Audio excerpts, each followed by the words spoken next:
prison officials, sex is a complicated topic. I don't think you really crack down on homosexuality. You can't stop it. You can prevent it from happening openly. If the relationship is not causing a problem, generally we don't do anything with that. If they are not openly having sex, and I'm saying you can have a relationship that doesn't have sex involved. But Mason believes it's the lack of sex that leads to the unrest among inmates. That frustrates these dudes. It's not a man that I know from 8 to 80 right now that wakes up and don't have an erection in the morning time, because that's what happens. We're dealing with reality. So when a man wakes up, first thing comes to the man's mind, damn, I wish I was on the street. Damn, I miss my wife. But behind bars, sex can be a combustible concoction of desire, desperation, homophobia, and predatory behavior, especially at prisons as notorious as California's Pelican Bay. This is the last place they need to be sending a flamboyant homosexual, is Pelican Bay. Inmate Adolph Green was out on the Pelican Bay yard when our producer noticed him and asked for an impromptu interview. I'm flamboyant homosexual, the ones that prefer to try to fix themselves up like a girl. And we call each other girls. You understand? And some of the dudes around here, they call you girl, hey, come here, girl, and this and that. But then you have those that smile in your face and laugh at you behind your back. You walk around the track and you hear somebody call, look at that punk, that faggot. It's a bunch of disrespect day in and day out. Green told us that those who are open about their sexuality face retribution from other inmates. You have people that are undercover. You got people that are hiding in the closet, that's doing each other. But the minute they see somebody that's flamboyant, that's out, that they don't understand, then they have something against that. And to go through this here every day with a bunch of people telling you what you can and can't do, who you can live with and who you can't live with because of your sexual preference is wrong. Because half of the ones telling you not to do it are the ones that's doing it in the closet. And in this environment, sexual partners can turn into blood enemies in the blink of an eye. In here, you don't have no friends, I suppose. Because you can laugh and you can sit up and talk and play cards and dominoes and whatnot, but the minute something happens to you, they all go the other direction, leave you to die. And they got a lot of people up in here to call each other loved ones. I love you, I got love for you, you my homeboy. But the minute you do something that they don't like, they'll cut you. That's what Pelican Bay is about. But we've met many openly gay inmates who have little or no fear about being who they are. Yeah, they call me Amy. I chose that name, you know. I want to live my life as a girl. I've always felt like I was a girl. When we met Matthew Campbell, he was serving 12 years for armed robbery and assault at Kentucky State Penitentiary. But his troubles began much earlier. First time I went to jail was 15 years old. I burned the elementary school down. And it's pretty much downhill from there. And as an openly gay man, Campbell's time behind bars has had its challenges. Being gay in prison is really hard. I mean, it's hard enough to do time in here, but the fact that everybody knows that you're gay, there's constant pressure for, you know, sex. You have a lot of people here that, now that they're in prison, they resort to what they have to as far as sex. I have to say there's very few people here that are gay on the streets and gay in here as well. There's a lot of people that say they don't mess around, but then when they get you by themselves, it's like, hey, man, what's up? One of the things that struck me about Matthew was how comfortable he was in his own skin. I mean, here's an openly gay inmate in a southern prison, and he didn't have any problems with it. But when we went out to the yard to try and get some B-roll of Matthew playing backgammon, it became clear that a lot of the other inmates did have a problem with him being openly gay. Come on, shorty. Some people just were avoiding him, and he was actually calling out to them. Are you scared? And it wasn't until the cameras went away and we backed off a little bit that people were willing to come up and get involved in a game with him. In spite of the hardships, Campbell told our producer that prison has played an essential role in his life. If I hadn't came to prison, I would have probably ended up dead. Now my family knows I'm gay. You know, I told all them when I came here So, you know, they all know what to expect from me now, and then, you know, it's like I told them, it's gonna be a different person. But before Campbell can prosper on the outside, he'll have to learn how to deal with perhaps his greatest temptation. And it has nothing to do with his sexuality. I'm fascinated with guns. You know, I find guns fascinating. And, you know, I get a gun in my hand, it's like, you know, it's trouble. Coming up on Lock Up Raw, Prison Love. We've been together about 2 years. I'm the wife. They're not only lovers, they're loan sharks. Mostly everybody in here has some type of hustle. And later, the unique complications of a wedding behind bars. You get the ring to put on your hand. Oh my God, the best ring. Get the wedding done.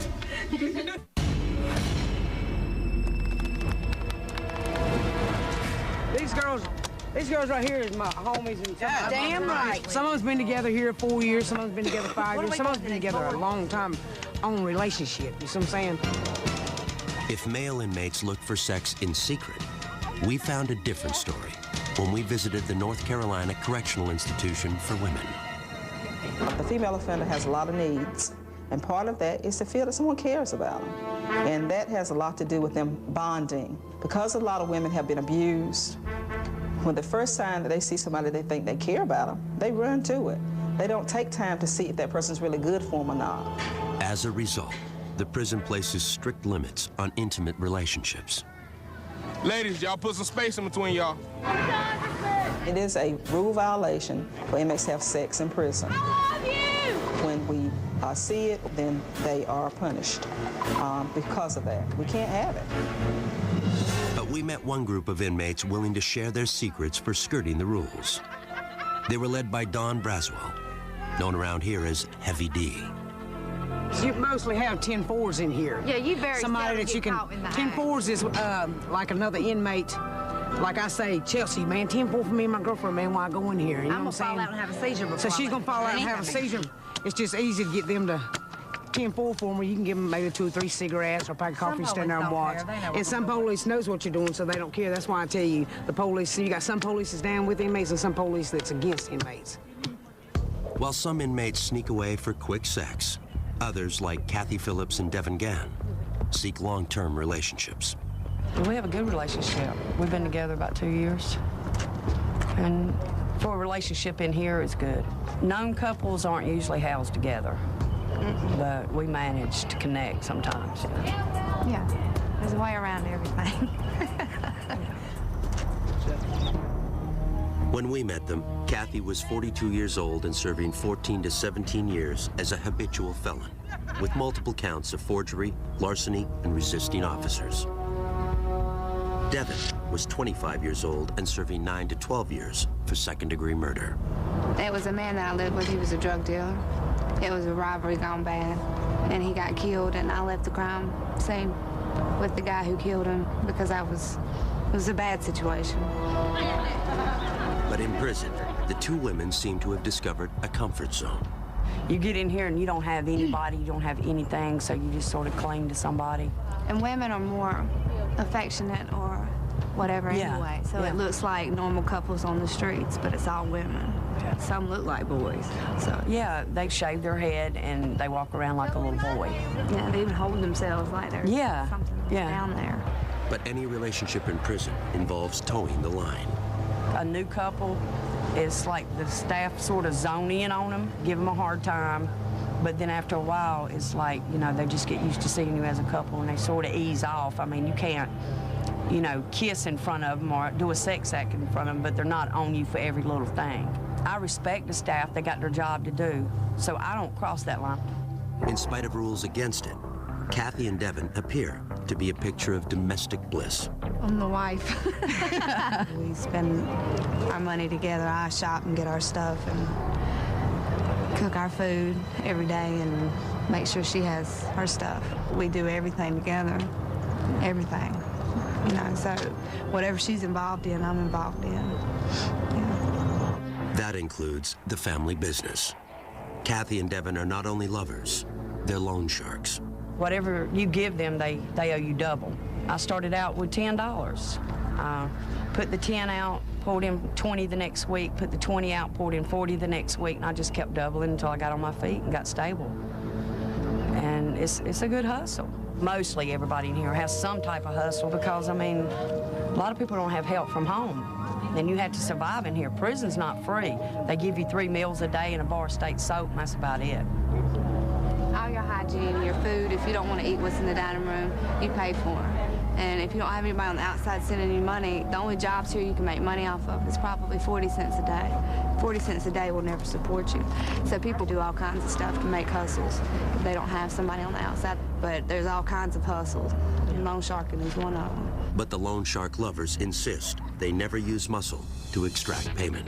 If somebody doesn't pay me, I generally just, I mark it up as a loss. I just don't deal with them no more. I tell my friends that loan shark, don't deal with them. You got some people in here that'll bust them in the head with a lock or something. I ain't down with that. Devin told us that she used to run an even riskier business. Before her, I had my own hustle that was pretty much staff related. Yeah.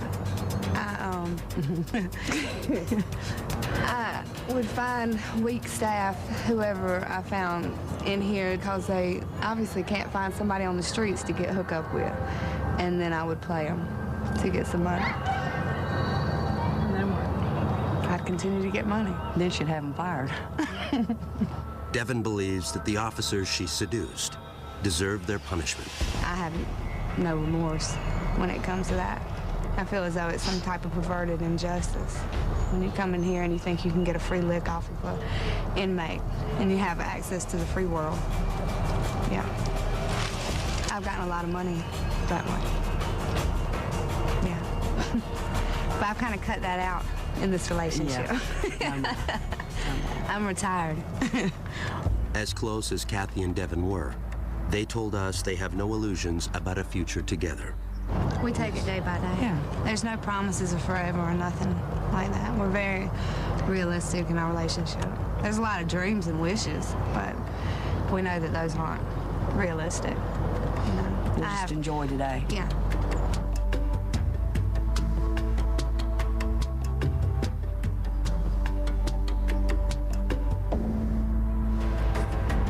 Up next on Lock Up Raw, Prison Love. I, Raul, take thee, Leticia. I, Raul, take thee, Leticia. Exchanging vows when the groom is locked up. And later, when visitation includes sex, emotions run high. We're gonna go ahead and let you take one of these days. I need both of those. You can't tell me that I can't use my personal hygiene for my body. I need both of those.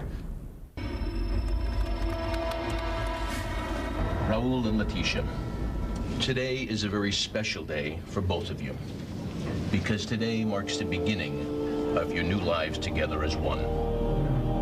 Under the best of circumstances, marriage can be challenging. Even more so when it begins behind the walls of one of the nation's most dangerous maximum security prisons. Yeah, I can't even touch her or nothing. So you can't even consummate the marriage. The groom, Raul Vidal, has been in California's Pelican Bay State Prison since age 18. I was involved in gang, in the street gang, you know, drugs, violence, all that. We got in a little shootout. There were 6 guys in the car. They said I shot at. They were hit and all that, so they gave me 6 life terms for that. Because of his gang affiliation, Vidal is assigned to the secured housing unit, where contact visits are not permitted. Right now, here together, you stand free and apart from all other people in this world, because right now you stand within that charmed circle of your love together. Vidal and his bride, Leticia Jaime, were childhood friends and had reconnected 5 years earlier. Though it's unlikely Vidal will ever be free, Leticia agreed to marry him anyway. Her son, Ruben, stood in as best man. He has a ring to put on your hand. Okay. Oh my God, the dog ring. Get the wedding done. She seen me, the person inside, that I'm a human being. She opened up her house, her heart. She gave me her family. I, Raul, take thee, Leticia. I, Raul, take thee, Leticia. To be my wedded wife. To be my wedded wife. To have and to hold from this day forward. To have and to hold to this day forward. I'm the black sheep of my family. I'm the only one that ever been in prison. I, Leticia, take the Raul To be my wedded husband. to be my wedded husband, To have and to hold from this day forward. to have and to hold from this day forward. I just been thinking about the sacrifice she made, you know, how much she loves me to do something like that. As you take this ring and place it on her hand, Raul, will you repeat after me? I give you this ring. I give you this ring. As a symbol and commitment in marriage. She knows that the possibility of getting out are slim to none. And she accepted that. This is the first day of the rest of your lives together. And we would all hope that tomorrow would be even happier. You may kiss your lovely bride. Though there will be no reception or first dance for this couple, the odds aren't totally against them. According to one study, unions in which one partner is incarcerated are less likely to end in divorce than a conventional marriage. But it gives me the hope, it gives me to feel love. Well, she's just a friend, I'm a friend, and you know, we just got married, so to show love for each other.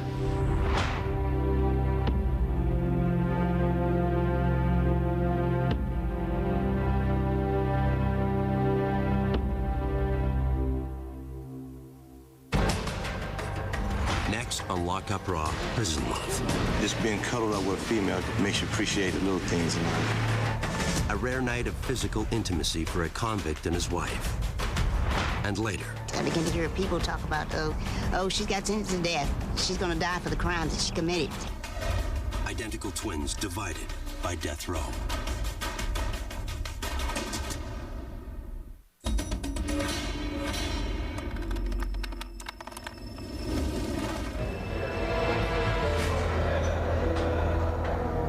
Prison inmates don't have a lot to look forward to, so visitations are a big deal.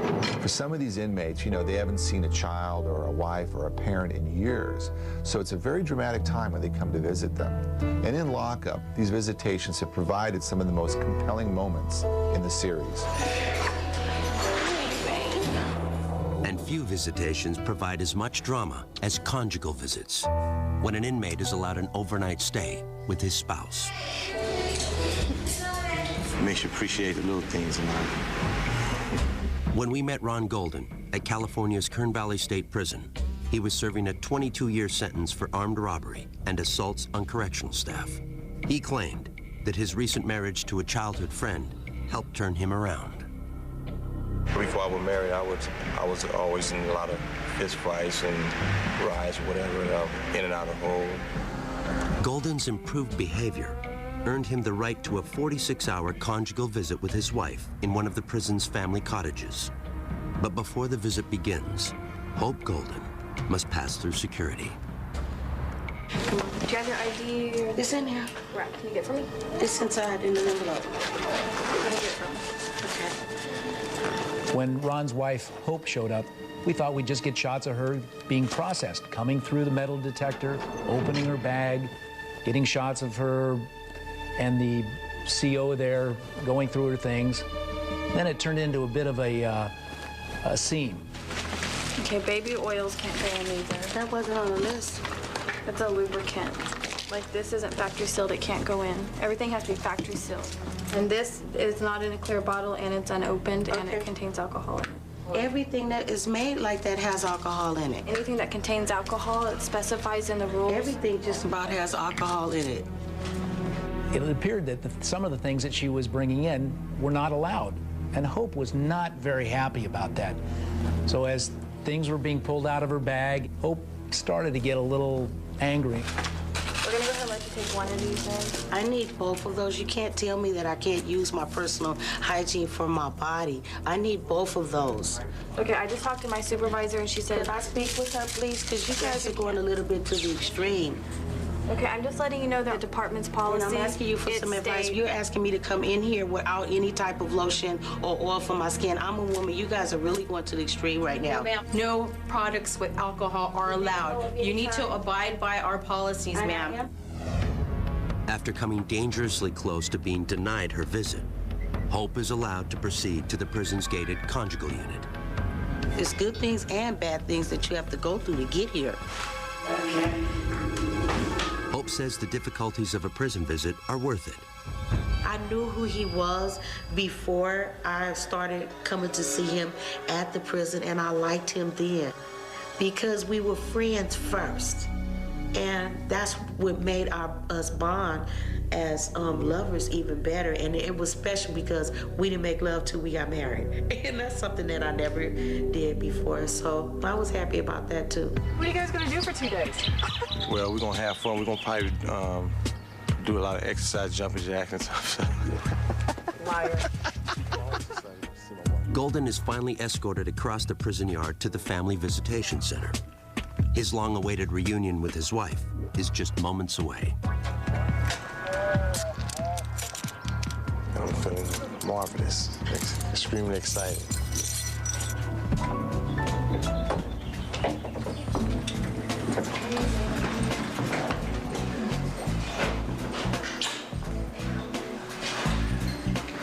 You nervous? Mm-hmm. I know, we ain't used to this.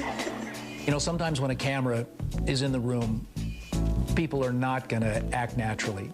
And Ron and Hope both knew that we would be there for the beginning of the conjugal visit, certainly not during any part of the conjugal visit.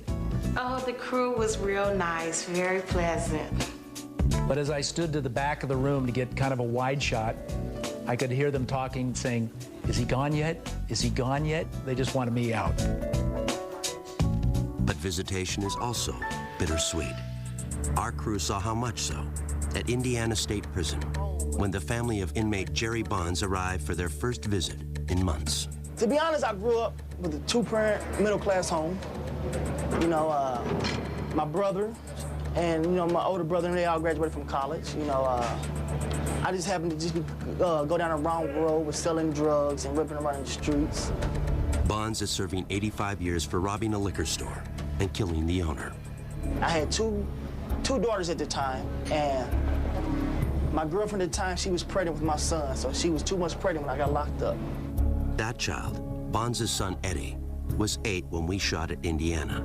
Even though he had never lived with his father, Eddie was missing him nonetheless. He actually shot a person, and he didn't mean to, but when I see him again, I want to live with him and be with him together so we can go to the park and the museum. His youngest son cries sometimes because he doesn't have his father around. And there's some things that he really needs to be in his life for. But Bonds has had a tough time following the rules in prison as well. His last infraction was for attempting to intimidate an officer.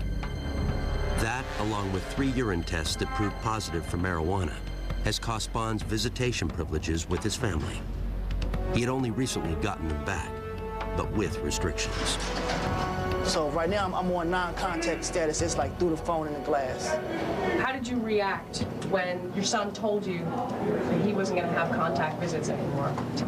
Well, I was upset at first, and I even threatened him to not even bring his kids up here, you know. And I was very upset with him. Matter of fact, I was so upset with him I couldn't think straight.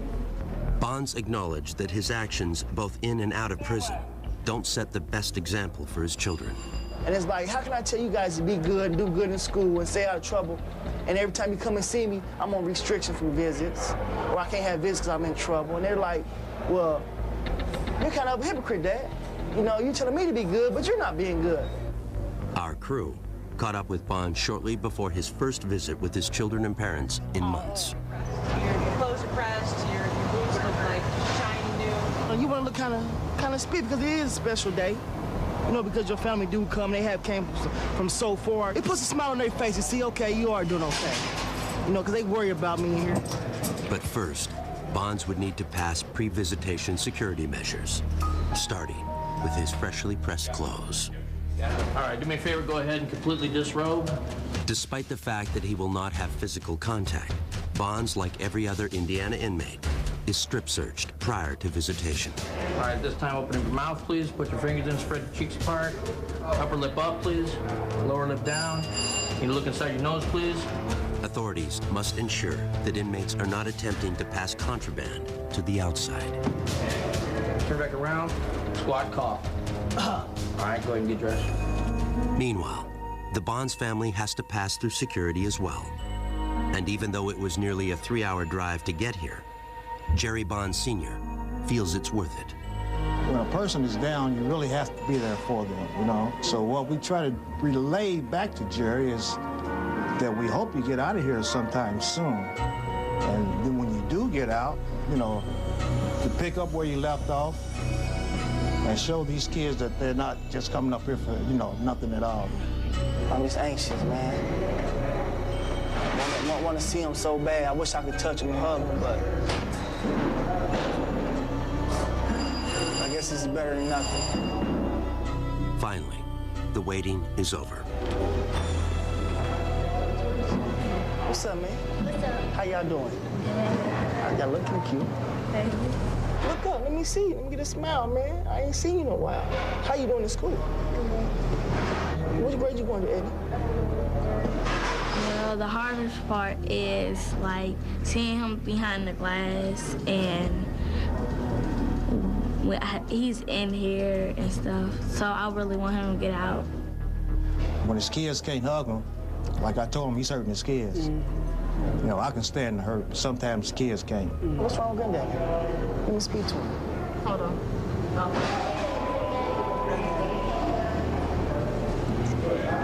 What's going on, man? Hey, what's happening, Dad? How you doing? Staying strong? Yes, sir. Yes, sir. Hey, thanks for bringing him up for me, Dad, man. Well, I want to let him know that we love him no matter what, but make it easier on us when we come up here. We're in here with you. Don't make it to where we are locked up, being locked up. You know what I'm saying? Hey, have I ever told you I loved you? Have I ever told you I loved you? I love you guys. And I'm sorry, okay? Would you guys forgive me? Limited to only 30 minutes, the visit hardly seems to have begun when it's time to leave. I love you. Y'all be good. Bye-bye. All right, stay strong. Yes, sir. I'm praying, hoping that this is the last time they had to come up here like this and see me behind the glass, because it's not a good feeling. Not a good feeling. I just feel about when I don't see him anymore, I get sad, and when I see him, I get happy. I want him to be here, and then I don't want him to be here. I want him to like learn his lesson while he's here, so that when he comes home, he knows right from wrong and know what to do and know what not to do. As a mother, I'd like to just touch him and are you okay? I want to give him a hug. And I haven't been able to do that, but I know one day I will. Coming up on Lockup Raw, Prison Love. I love him to death. I'd do anything for Brad, anything, short of killing somebody again. The family bonds that lead to murder, and later. One of the first things that I noticed was something that I never thought that I'd seen a million years on a prison yard. And that's all of the cats. When inmates adopt. Especially when they're little babies and you can raise them up, pet them, you feed them, you watch them grow, and that's your cat.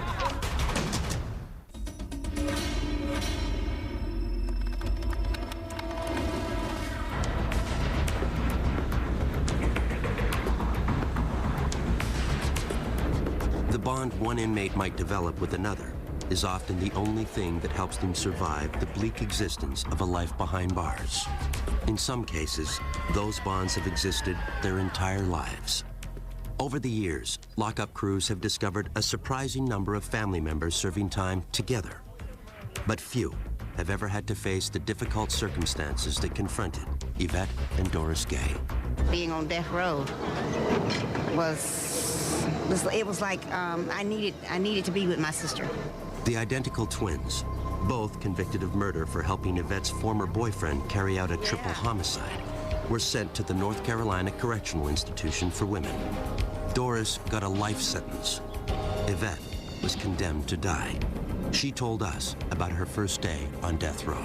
I began to hear hurls and insults when I first got in the gate. I began to hear people talk about, oh, she's got sentenced to death. Oh, she's gonna die for the crimes that she committed. Even though they were housed at the same prison, the women were prohibited from seeing one another. But occasionally, Doris would catch a fleeting glimpse of Yvette. And I would go by the chapel, and I see my sister. She'll be in the window, and I'll walk by with a group of ladies, And everybody would say, well, Doris, there's your sister. And I said, God, there she is. And I said, Lord, I wish she was out here, you know. And I hated to go by there just to see her, and it hurt my heart, and I would ache. After 6 years of separation, Yvette's punishment was reduced to a life sentence, meaning she could leave death row and reunite with Doris. I was so excited for her, and she came and hugged me, and we were crying and kissing and hugging, and oh, it was just it was like a great reunion. I started crying. I got emotional, and I just began to praise God. Yeah. Though they can see each other on the yard, prison officials won't let the sisters share a cell for security reasons. They think we're the same person in the same dorm, the officers, and they get confused. It's interesting and kind of unusual for corrections because if you're not paying attention, you don't know who you're talking to. Is one of the reasons why we house them separately. Look how I look. Yeah, you look wonderful. You look wonderful. Yeah.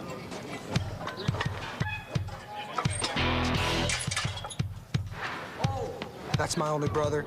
We're really close, we're really tight. We eat together, we live together, we work together.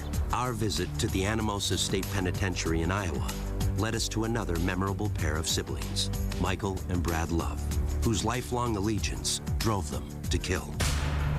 Growing up, I wanted to be him. You know, he's almost 4 years older than me, you know, and I see him running around drinking and breaking into stuff and doing whatever he's doing, and I'm like, I'm gonna be like him. That's my big brother, that's my idol.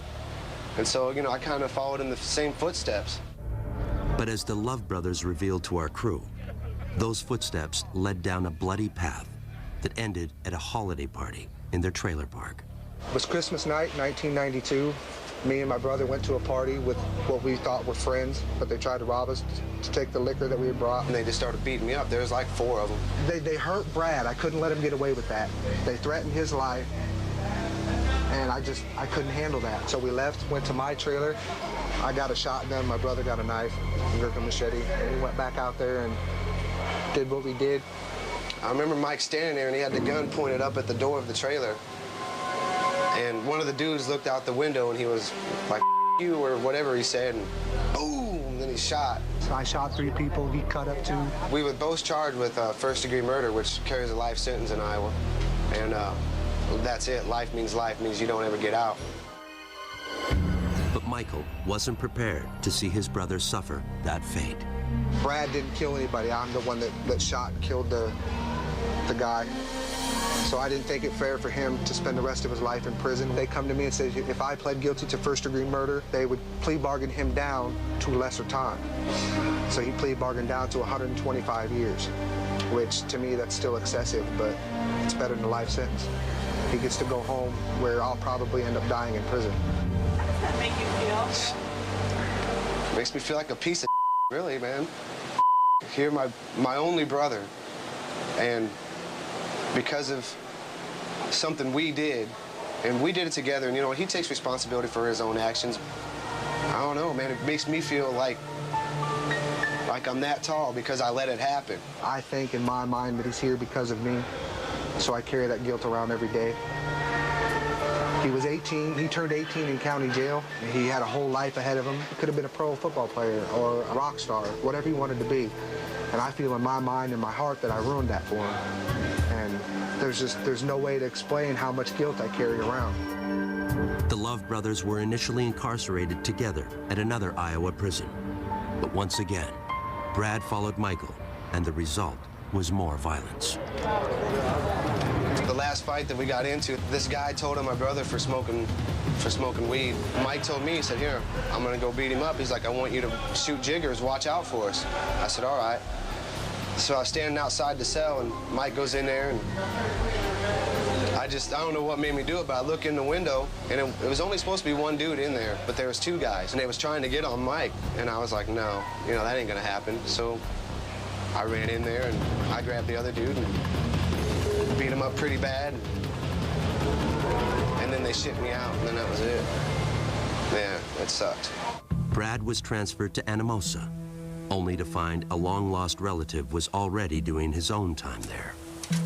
My father was in here messing with kids, and you know, I ain't cool with that. And he tried talking to me, but I told him, I said, dude, I just can't, I ain't got no respect for you for what you did. I hate that. That's the worst crime that you can do, including the crime that I did of murder. I think that's worse. In 2003, their father died of a heart attack while still incarcerated. When their mother became ill, authorities approved Michael's request to be moved closer to her home, which reunited the brothers at Anamosa. It's just excited to see him again, man. It was, you know, it's my brother. Can't ask for a better to hang out with.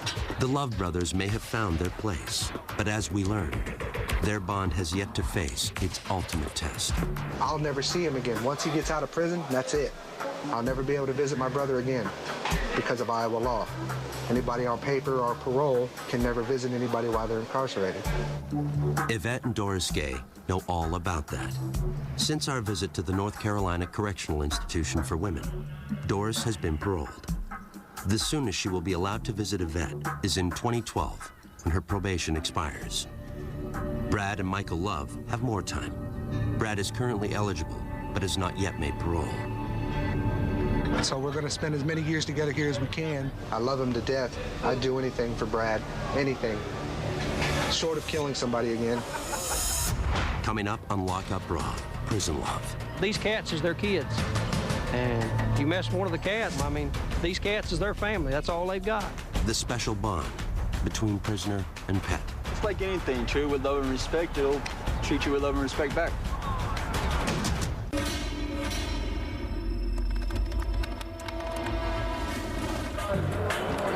The social center of almost every prison is the yard. It's the rare space where inmates socialize, exercise, and occasionally fight to the death. But lockup crews have found that on some yards, even at dangerous maximum security institutions, inmates have found something to fill their hearts with love and nurturing, just not for each other. This is Bane. This is my buddy cousin, Ted. Nobody's family home cat is, I could see, could be happier than these cats in here. One of the first things that I noticed when walking out of the yard in Kentucky was something that I never thought that I'd seen in a million years on a prison yard. And that's all of the cats. They were all over the place. Nobody remembers exactly when dozens of stray cats began to adopt Kentucky State Prison as their home. And as our crew discovered, the inmates were more than happy to adopt the cats as pets. Especially when they're little babies and you can raise them up, pet them, you feed them, you watch them grow, and that's your cat. They're like a kid. It was really amazing to see all of these felons, the guys that were in the state's maximum security penitentiary, with cats climbing all over them. They had them up on their shoulders, they were petting them constantly, and it was really interesting how the inmates had developed very, very nurturing relationships with these cats. We've got all kinds of cats, and you've got these guys here that these cats is their kids. And you mess with one of the cats, I mean, it's just like messing with my kids at home. I mean, these cats is their family. That's all they've got. And like any proud parent, the inmates shared photos of their favorite felines. We cat lovers up here. Now here comes one. This is a monster right here. People had specific cats, and if you didn't want anything to happen to that cat, the last thing you were going to do is commit an act of violence that would send you to segregation where you couldn't care for it anymore. So in this funny little way, the cats contributed to a lower level of violence on that yard. The vet comes once a month. You can buy dry food and medicine and toys and stuff like that. So guys work hard at their jobs to earn their money, and they'll spend it on. And sometimes their bet deal's 60, 70, 80 bucks. Takes everything they've got. Come on. Just give me some room.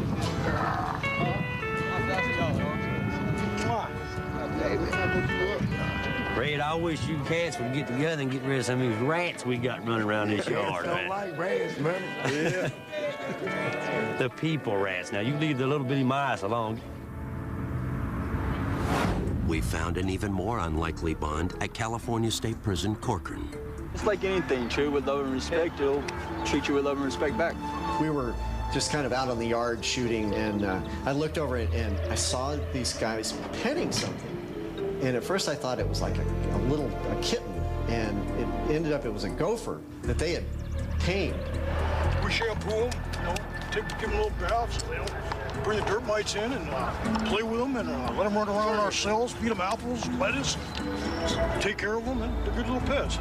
It's like the best companion I've ever had. A lot of the guys that we ran into have probably never had anybody, to love, or anything or anybody to love them. And, when you run into somebody who is, adopted a gopher and it gives him some sort of outlet for affection, it's got to be a good thing.